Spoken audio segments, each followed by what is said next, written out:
जी, बिस्मिल्लाहिर्रहमानिर्रहीम। News and views with Hasnain Khwaja के साथ मैं हूं हसनैन ख्वाजा। आपको मेरे यूट्यूब और फेसबुक चैनल पर खुश आमदीद। उम्मीद है कि आप सब लोग खैरियत से होंगे। नाज़रीन, आज हफ्ते का पहला दिन था, तो बहुत गहमा गहमी रही और बहुत इंपॉर्टेंट डेवलपमेंट्स हुई हैं सियासत के मैदान से। अब वो हम आपके साथ कुछ एक्सक्लूसिव ख़बरें भी शेयर करेंगे। तहरीक इंसाफ की जो मरकज़ी रहनुमा हैं यास्मीन राशिद, वो कह रही हैं कि न्यूट्रल रहें, जो कि इमरान खान साहब के बयान से बिल्कुल मुख्तलिफ है। और पंजाब में जो लाहौर हाई कोर्ट ने इलेक्शन कमीशन को हुक्म दिया है, उसके बाद क्या हमज़ा शहबाज की कुर्सी ख़तरे में है? इसहाक डार की वापसी बुनियादी मकसद क्या है और उनकी वापसी कब होगी, इसके बारे में हम आपको 3 दिन पहले भी एक ख़बर दे चुके थे। अब मज़ीद कुछ हमारे पास इनसाइड स्टोरीज़ हैं, वो भी हम आपके साथ शेयर करेंगे। कौमी असम्बली में आज हुकूमत ने जो सिपह सालार हैं उनकी मुकम्मल हिमायत की है और इमरान खान साहब पे शदीद तरीन रियासती इल्ज़ामात जो इदारों के ख़िलाफ़ मुहिम है उस पर इल्ज़ामात लगाए गए हैं। जबकि जो साबिक DG ISI lieutenant general Zaheerul इस्लाम एक बार फिर ख़बरों का मरकज़ बने हैं।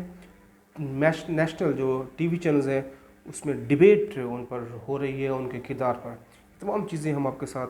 तफसील से शेयर करेंगे। मैं सबसे पहले अपने तमाम जो चाहने वाले हैं, जो देखने वाले हैं, उनका शुक्रगुज़ार हूँ। उनकी तरफ से जो हमें रिस्पांस मिल रहा है, वो हमारे सब्सक्राइबर्स दिन ब दिन तेज़ी से बढ़ते जा रहे हैं और मैं उन सब का बहुत शुक्रगुज़ार हूँ। मेरी आपसे गुजारिश है, जिन दोस्तों ने अभी तक हमारे इस चैनल को सब्सक्राइब नहीं किया, वो हमारे चैनल को सब्सक्राइब करें, क्योंकि हम बेसिकली इस यूट्यूब के प्लेटफॉर्म पे भी आपके साथ एक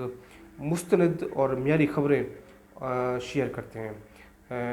तो आज का वीलॉग हम स्टार्ट करते हैं। सबसे पहले हम बात करेंगे आज कौमी असम्बली में जो एक इम्पॉर्टेंट डेवलपमेंट हुई है। नाज़रीन, जो वज़ीर दिफ़ा है ख्वाजा आसिफ, उन्होंने कौमी असम्बली में आज एक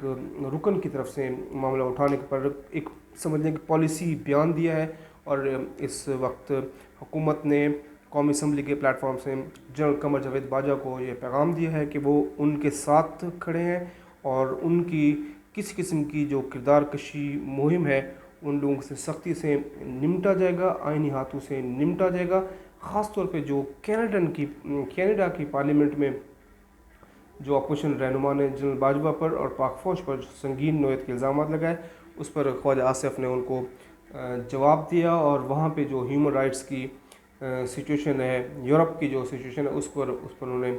मवाजना किया और उन्होंने बताया कि जो इमरान हुकूमत अभी ख़त्म हुई है वो बिल्कुल आइनी तरीक़ाकार के तहत ख़त्म हुई है। किसी किस्म की कोई उसमें साजिश हुई है ना मुदाखलत हुई है। और उन ख्वाजा आसिफ ने ये इल्ज़ाम लगाया है इमरान खान साहब पर कि जितनी भी कंपेन हो रही है बैरून मुल्क, ख़ास तौर पे ओवरसीज़ पाकिस्तानीज़, जिस किस्म का एक मुट्ठी भर लोग जो है वो रियासत के जो इदारों के ख़िलाफ़ जिस किस्म की मुहिम चला रहे हैं, वो उसके मास्टरमाइंड इमरान खान है। और इमरान खान साहब की ईमा पर इस वक्त ये रियासत के इदारों पर, ख़ासतौर पर पाक फ़ौज और जनरल कमर जावेद बाजवा के ख़िलाफ़ मुहिम चलाई जा रही है। उन्होंने सारे इस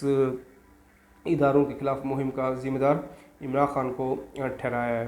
ये कौमी असम्बली में जो आज ख्वाजा आसिफ ने स्टेटमेंट दिया है, ख़ास तौर पे कनाडा के बारे में, कनाडा की जो पार्लियामेंट में हमारे सिपह सालार जनरल कमर जावेद बाजा साहब के बारे में जो रिमार्क्स दिए गए, उस पर ये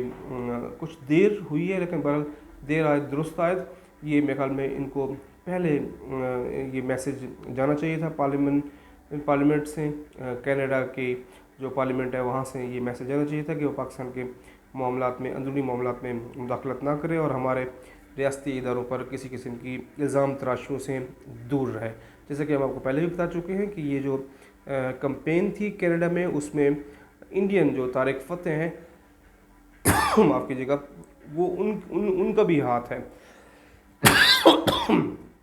तारिक फ़तेह के भी कुछ ऐसे लिंकेज मिली हैं कि तारिक फ़तेह ने जो कनाडा के रुकन पार्लियामान थे उनको डिक्टेट किया था और उन्होंने कहा था कि पाकिस्तानी इदारों को मुलायन करने के लिए वहाँ से एक इस किस्म की कंपेन लॉन्च की जाए। दूसरा जी, आज हम आपको बताएं कि इसहाक डार जो मुस्लिम लीग नून के मुआशी किंग समझे जाते हैं, वज़ीर ख़जाना रहे हैं मुस्लिम लीग नून के दौर में, आज उनकी वापसी की ख़बरें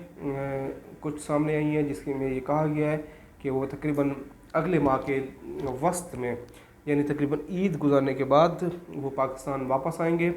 और आके वो बतौर सेनेटर अपना हल्फ लेंगे। उसके बाद वो वज़ीर ख़जाना बनेंगे और मुल्क की जो माशी सूरत हाल है वो उसको कंट्रोल करेंगे। इसहाक डार को इस बारे में बड़ी उनकी एक तजर्बाकारी है, उनको मास्टर समझा जाता है माशी सूरत हाल में। पहले भी जितने भी माशी बहरान से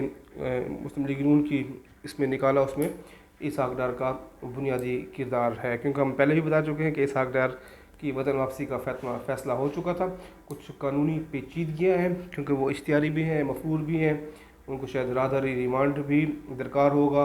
वरना अगर वो राहदारी रिमांड के बगैर आते हैं तो क्या उनकी गिरफ़्तारी भी हो सकती है। इसके बारे में मैं आपको पहले बता चुका हूँ। कुछ लीगल दरख्वास्त वगैरह दायर करने के बाद इसहाक डार की वतन वापसी होगी, जिसके बाद मिफ्ता इस्माइल जो है ना वो अभी भी फ्रंट में तो वो है, मिफ्ता इस्माइल है, इधर मिनिस्टर है, लेकिन जो पीछे से चीज़ें कंट्रोल की जा रही हैं वो इसहाक डार की मर्ज़ी के बगैर चीज़ें चेंज नहीं हो रही। लेकिन बहरहाल कुछ फ़ैसले ऐसे किए हैं मिफ्ता इस्माइल ने जिस पर इसहाक डार की शदीद तरीन तहफ़्फ़ुज़ात सामने हैं, और नवाज शरीफ साहब ने इसहाक डार को यह टास्क दिया है कि वो जाए मुल्क और चीज़ों को बेहतर करें। नाज़रीन, जो तहरीक इंसाफ की रहनुमा है यास्मीन राशिद, वो कुछ एक नई लाइन लेके आज लाहौर में उन्होंने प्रेस कॉन्फ्रेंस की है, मीडिया टॉक की है, और उन्होंने कहा कि अब न्यूट्रल ही रहें। जबकि इमरान खान साहब मुस्तकिल कल की तारीख तक भी ये कह रहे थे कि न्यूट्रल ना रहें और वो हमारे साथ मिल जाएं, लेकिन यास्मीन राशिद का बयानिया इमरान खान साहब के बयाने से बिल्कुल मुख्तलिफ है, और वो बाज़ाब्ता तौर पर एक फ़ौजी अफसर का नाम लेकर इल्ज़ाम तराशी कर रही हैं कि जो पंजाब में अब ज़िमनी इलेक्शन है उनको वो कंट्रोल कर रहे हैं, तो अब वो न्यूट्रल हो जाएं और अपना सियासी किरदार अदा ना करें। ये यास्मीन राशिद साहब ने आज इस पर गुफ्तगू की है। इसकी क्या वजूहात हो सकती हैं, उनको क्या इस बारे में इतलात हैं, तो बहरहाल ये एक बयानिया बिल्कुल तब्दील हुआ है जो हम आपके साथ हमने शेयर किया। नाज़रीन, इसके अलावा हुकूमत के जो अहम इत्तेहादी हैं खालिद मक्सी साहब, बाप बलूचिस्तान अवामी पार्टी, जो आज़ाद रुकन है असलम भोतानी, ख़ास तौर पे यहाँ से हैं सिंध में MQM पाकिस्तान, JUIFA, MQM और JUIFA के तो ख़ास तौर पे जो लोकल बॉडीज़ इलेक्शन हुए सिंध में उस पर शदीद तरीन उनके तहफ़्फ़ुज़ात हैं, और वो पीपल्स पार्टी से गिले शिकवे भी हुए हैं, और नवाज शरीफ साहब शहबाज शरीफ साहब से मुलाकात में MQM ने यह मसला उठाया है। लेकिन हमने देखा कौमी असम्बली में आज खालिद मक्सी साहब और असलम भोतानी साहब ने भी शदीद तरीन तहफ़्फ़ुज़ात का इज़हार किए, और कहा कि जब वो वोट लेने की बारी थी तो उस वक्त ये बढ़ चढ़ कर हमारे पास आते थे, अब हमसे मिलना भी ये गवारा नहीं करते। तो बहरहाल ये हुकूमत ने इस पर फ़ैसला किया है कि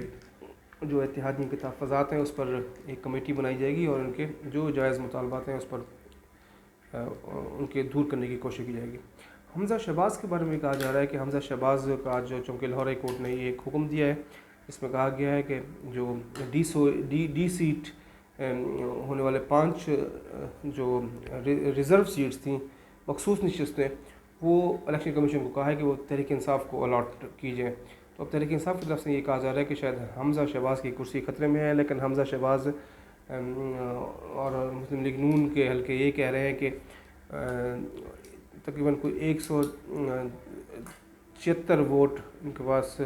मौजूद हैं, और अभी भी तकरीबन 6 वोट उनके ज़्यादा बनते हैं, और जब वो ज़िमनी इलेक्शन हो जाएंगे 17 तारीख को तो इनके पास एब्सोल्यूट मेजॉरिटी भी आ जाएगी। बहरहाल अभी हमज़ा शहबाज की कुर्सी को किसी किस्म का कोई ख़तरा नहीं है। नाज़रीन, अब हम बात करेंगे जो आज का सबसे इम्पोर्टेंट टॉपिक है। कल साबिक़ DGI लेफ्टिनेंट जनरल ज़हीर इस्लाम ने अपने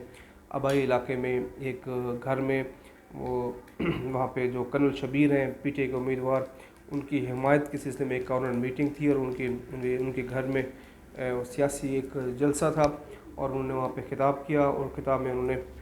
मुख्तसरन इमरान खान साहब की हिमायत की और कहा कि अब वक्त ऐसा है कि पाकिस्तान के बारे में सोचना होगा। जनरल ज़हीरुल इस्लाम अभी साबिक़ DGI के तौर पर रिटायर हुए हैं, और उनका बतौर DGI जो अपॉइंटमेंट थी, जो उनका टेन्योर था, वो मुतनाज़ा तरीन टेन्योर रहा है, क्योंकि उन्हें इमरान खान साहब के धर्म का मास्टरमाइंड कहा जाता है, उन्हें उस धर्म का मामार कहा जाता है, और कहा जाता है कि इमरान खान साहब को बाज़ाब्ता लॉन्च करने वाले जनरल ज़हीरुल इस्लाम थे, और उन्होंने ही 2014 में धरने बनाए इमरान खान साहब की सपोर्ट की, हिमायत की। ताहिर अल कादरी साहब को भी मैदान में उनके साथ जोड़ने वाले यही थे। और चौधरी परवेज़ इलाही साहब ने भी एक इंटरव्यू में एक बात की थी, ये रिकॉर्ड पे बात है कि जनरल ज़हीरुल इस्लाम उनके बंदूक को तोड़ तोड़ के इलेक्टेबल्स जो उस गेम थी वो इमरान खान साहब पीटीए की तरफ जा रहे थे। जनरल ज़हीरुल इस्लाम के बारे में मुस्लिम लीग नून के रहनुमा जो अब दुनिया में नहीं है, वफ़ात पा गए हैं, अल्लाह ताला उनको गरी के रहमत करे, जनाब मुशाहिदुल्लाह खान साहब, उन्होंने एक बरतानवी नशाती इदारे को इंटरव्यू दिया था, और उसमें कहा था कि कुछ ऐसी ऑडियो है जो जनरल राहील शरीफ जो उस वक्त पाक फ़ौज के सरबराह थे उनको सुनवाई गई है, जिसमें यही है कि उस वक्त के जो DGIS है, उन्होंने DGISI थे, उन्होंने नवाज शरीफ की हुकूमत का तख्ता उलटने का मंसूबा बनाया था, और वो मुल्क में मार्शल लॉ लगाना चाहते थे, और वो इस सिलसिले में कुछ कोर कमांडर्स के साथ रब्ते में भी थे। तो बहरखैर उस वक्त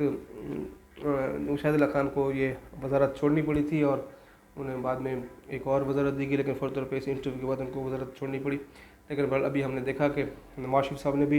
ये बात की है कि जनरल ज़हीरुल इस्लाम ने उनसे इस्तीफ़ा मांगा था, और वो इस्तीफ़ा मुमकिन तौर पे हमें जो इतलात मिली थी वो यही थी कि जो बिज़नेस टाइकून थे मलिक रियाज, उनकी तरफ से वज़ीर से मुलाकात की गई थी नवाज शरीफ साहब से, और उन्हें पैगाम दिया गया था कि जनरल ज़हीरुल इस्लाम जो DGISI हैं वो आपसे इस्तीफ़ा मांग रहे हैं और आप मुस्ताफ़ी हो जाएँ। तो वहाँ पे नवाज शरीफ साहब ने डट कर उनको पैगाम दिया था कि मैं किसी किस्म का इस्तीफ़ा नहीं दूँगा। तो बहरहाल जनरल ज़हीरुल इस्लाम का किरदार हमेशा मुतनाज़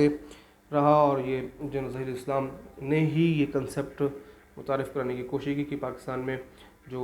जरदारी और शरीफ फैमिली है ये करप्ट हैं, ये लूट मार के अपने बाहर के बैंकों में इन्होंने दौलत बना ली है, तो क्यों ना एक थर्ड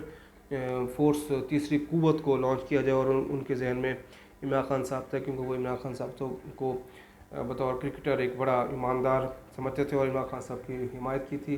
ख्वाजा आसिफ ने भी एक टीवी इंटरव्यू में कहा था कि इमरान खान साहब जिस अंपायर की उंगली की बात करते थे कि अंपायर की उंगली उठने वाली है, अंपायर की उंगली उठने लगे, वो दरअसल ज़हीरुल इस्लाम थे। तो ये जनरल ज़हीरुल इस्लाम का जो किरदार था मुतनाज़ा, वो हमने आपके साथ शेयर किया। जनरल ज़हीरुल इस्लाम के बारे में जो पाक फ़ौज के साबिक़ सरबराह थे जनरल आसिफ, उनके जंजुआ उनके भाई शुजा नवाज़ ने भी अपनी किताब में इस बात का ज़िक्र किया है कि अमेरिकन जो हुकाम थे उन्होंने लिखा था कि DGISI लेफ्टिनेंट जनरल ज़हीरुल इस्लाम पाकिस्तान में हुकूमत का तख्ता उलटना चाहते थे और वो मार्शल लॉ लगाना चाहते थे। यानी जनरल शुजा पाशा इमरान खान साहब को लॉन्च कराने वाले थे 2013 के इंतखाबात में, और उसके बाद 2014 में जो इसका धरना पीक पर आया वो उसके मास्टरमाइंड जनरल ज़हीरुल इस्लाम थे। नाज़रीन, इमरान खान साहब का जो अब जनरल ज़हीरुल इस्लाम की तकरीर पर या इमरान खान साहब की खुलकर हिमायत पर कुछ लोग ऐसे हैं जो कह रहे हैं कि मिसाल के तौर पे दीगर लोग, जर्नल भी तो रिटायरमेंट के 2 साल अपना जो मुद्दत है वो पूरी करने के बाद आ जाते हैं। मिसाल के तौर पे जनरल अब्दुल कादिर बलोच के बारे में कहा जाता है, और जनरल अब्दुल क़य्यूम साहब जो मुस्लिम लीग नून के सेनेटर हैं उनके बारे में कहा जाता है। तरीक़ इंसाफ के भी एक जनरल है तिरमिज़ी साहब, सेनेटर हैं, उनके बारे में भी कहा जाता है कि वो भी तो हैं। लेकिन बहरहाल जब आप पाक फ़ौज में सिपह सलार, आर्मी चीफ़ और DGISI की पोजीशन में होते हैं ना, ये बड़ी की पोजीशंस होती हैं, ये बड़े इंपॉर्टेंट ओहदे होते हैं। उसके बाद अगर आप सियासत में आते हैं तो फिर यकीनन कुछ उसका इम्पैक्ट अच्छा नहीं जाता, ख़ास तौर पे ऐसे बंदे का जिसके बारे में माजी के बारे में तारीख़ में सब चीज़ें मौजूद हों कि वो किस तरह इमरान खान साहब की हिमायत करते रहे और इदारे के अंदर उन्होंने किस तरह इमरान खान साहब की लॉबिंग की हुई थी, और कुछ कोर कमांडर्स भी उन्हें अपने हिमायत में रखे हुए थे, और उनकी कॉल भी एक ट्रेस हुई थी जो राहिल शरीफ साहब को, उस वक्त के जो आर्मी चीफ़ थे, उनको सुनाई गई थी कि राहिल शरीफ साहब को कन्विंस करने की कोशिश की थी कि मार्शल लगा दें, लेकिन राहिल शरीफ साहब नहीं माने थे। तो बहरहाल ये ऐसी पोजीशंस होती हैं, अगर वो सियासत में आएँ तो उस पर बहरहाल उंगलियाँ उठती हैं। नाज़रीन, इससे पहले हम शुजा पाशा का भी जिक्र कर गए हैं। इमरान खान साहब को जर्नल्स की और DGI की बड़ी हिमायत रही है। मिसाल के तौर पे जो साबिक DGI वो अल्लाह ताला उनको गरी की रहमत करे, हमारे बहुत अच्छे दोस्त थे जनरल हमीद गुल साहब। उनके साथ भी इमरान खान साहब, बेसिकली उनको कहा जाता है कि इमरान खान साहब और उनका जो आपस में माइंड सेट था वो एक ही तरह का था। इमरान खान साहब का ज़्यादा वक्त जनरल हमीद गुल साहब के साथ ही गुजरा था, और उनके इमरान खान साहब के बारे में कहा जाता है कि इमरान खान साहब बेसिकली जनरल हमीद गुल के की लाइन ऑफ एक्शन पे ही चले हैं। इससे पहले हम आपको बताएं कि जनरल मुशर्रफ भी इमरान खान साहब के बड़े वो थे, और इमरान खान साहब ने उनकी हिमायत भी की थी जब वो मुशर्रफ साहब ने एक रेफरेंडम कराया था, प्रेसिडेंशियल रेफरेंडम, उसमें इमरान खान साहब ने बढ़ चढ़ कर हिस्सा लिया था, मुशर्रफ की हिमायत की थी। और ये मुशर्रफ ने किताब में लिखा भी था कि वो इमरान खान को वज़ीर-ए-आज़म बनाना चाहते थे, क्योंकि ये जो जर्नल्स थे वो यही समझ रहे थे कि इमरान खान साहब नीट एंड क्लीन हैं, दयानतदार हैं, और क्रिकेट बेसिकली जो हमारे आर्मी के अफसरान हैं उनका फेवरेट गेम भी है। उसके बाद फिर हम देखें कि जनरल कमर जावेद बाजवा साहब ने भी 2018 के इंतखाबात में किस तरह इनको सपोर्ट किया, कितनी हिमायत की, RTI सिस्टम बैठा, हाइब्रिड निज़ाम मुतारफ़ कराया गया, वो सब चीज़ें आपके सामने हैं। फिर अभी साबका जो DGI रहे, वो सारा तनाज़ा बना हुआ था। इमरान खान साहब उनको आर्मी चीफ़ लगाना चाहते थे। जनरल फैज़ हमीद की बात कर रहा हूँ मैं, जो कोर कमांडर पेशावर हैं, उन्होंने भी इमरान खान साहब की हिमायत की, और इमरान खान साहब एक नहीं कई मरतबा ये बात बता चुके हैं कि ये जो तहरीक अदम एतमाद थी उनको पिछले साल गर्मी में पता चल गया था, और वो चाहते थे कि फैज़ हमीद इस पर कंटिन्यू करें। बड़ी तारीख की ऐसी चीज़ें हैं जो तारीख में याद रखी जाएंगी। अब अगरचे फवाद चौधरी की तरफ से तरदीद की जा रही है कि नहीं जनरल ज़हीरुल इस्लाम ने तहरीक इंसाफ शमूलियत नहीं इख्तियार नहीं की, लेकिन बहरहाल वीडियो रिकॉर्ड मौजूद है, उनकी तकरीर मौजूद है। ये टाइमिंग्स बहुत